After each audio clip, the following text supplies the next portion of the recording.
In exercise 18.6, we're going to look at calculating an overhead rate with two different methods. So we're going to do it once with the single plant-wide rate, and then we're going to do it again looking at the multiple departments and to see what one is better. So in this one we have Pineapple Motor Company makes two different kinds of electric motors. They do a commercial and a residential. And they also have two different departments. They have assembly and testing. And so the first one, we want to determine a per unit factory overhead allocation for a plant-wide rate. So to do that, we just take all of the overhead, and so we have 990,000 in overhead, and all of whatever we decide to use as our cost driver. So we're using direct machine hours, and there's a total of 9,000 direct machine hours.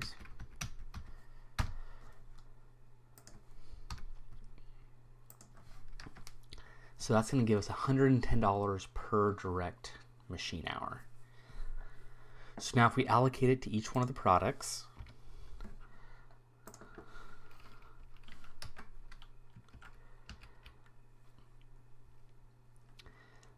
and so we have a rate of, so we're doing it on a per unit basis. So each commercial motor does 4.5 direct machine hours, and each residential does 3. So we just multiply across.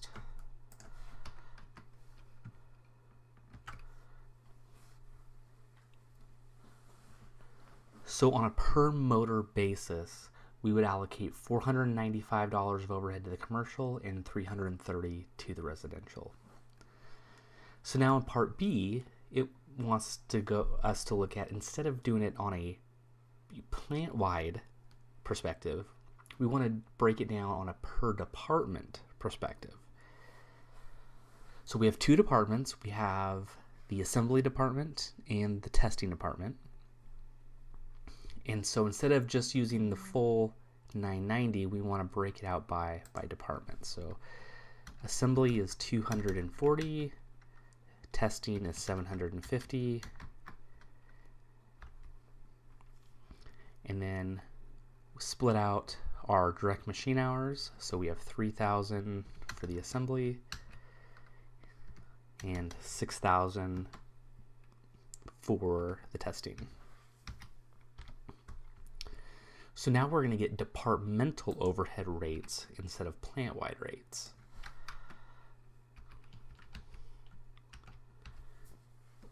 So now instead of having one rate of 110, now we have two rates at 80 and 125. So now we want to take these and allocate them to the individual products. So for the assembly department, for the commercial motor, we have 1.5 hours.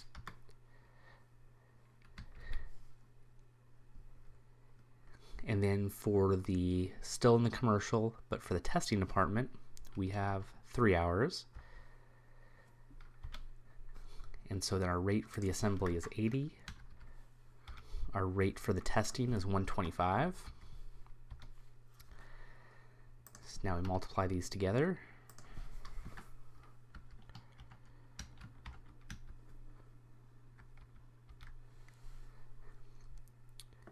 Gives us $495. And now if we do the same for the residential, so we've got 1 hour for the assembly department, 2 hours for the testing department.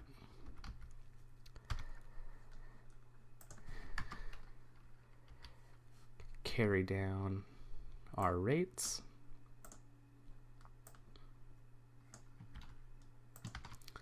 Multiply it out, and we have $330. So then in part C, it wants us to recommend what approach management should take in allocating overhead. Now, if we look at this, if we did it under the plant-wide rate, we had overhead allocated at 495 and 330, and when we did it under the departmental rate, we got the exact same number. Now, normally that's not going to be the case. And so I think the direction the book was kind of going in this was that, hey, if it comes out to be the exact same, then don't spend a lot of extra time and effort into doing a more complicated departmental rate. Just do a factory overhead rate or plant-wide rate and just move on with it. From a real-world scenario, I would probably disagree. It really is not going to take that much extra effort, especially with the technology we have, to do the more complicated departmental rate. And so it's always better to have more information. So we're in a scenario here where they come out to be the exact same, and the reason they're the exact same is because the ratio of each department is the same. So for the commercial, the assembly department is 1.5, testing is double that. For the residential, the assembly is 1, and the testing department is double that. So they have comparable ratios, so the allocation is going to be the same. However, in a real-world perspective, you're going to be constantly changing, improving, doing things differently. So it's very possible that over time, the amount of direct machine hours that we use is going to change. So if we go ahead and we stick with doing this plant-wide rate, eventually we could have, maybe something changes and maybe we really refine how we do our residential motors. And so, we cut down, the assembly time, down to 1/10 of an hour instead of 1. But maybe because new regulations, our testing department, maybe we go 3 hours instead of 2. So now our ratios are different. If we were to stick with the plant-wide rate, we would never know that, hey, it's actually now more expensive to do residential, or maybe it's more expensive to do residential. We wouldn't know if there's a change. So from a practical sense, it would actually, I think it's almost always better to have more information and more data. So if things change, you can make a better and more informed decision. And the book was just taking kind of a more of a straightforward approach where, hey, if it comes out to be the same, do the easy way. But, I think in a more complicated real world scenario, you always want to go for more information, the better.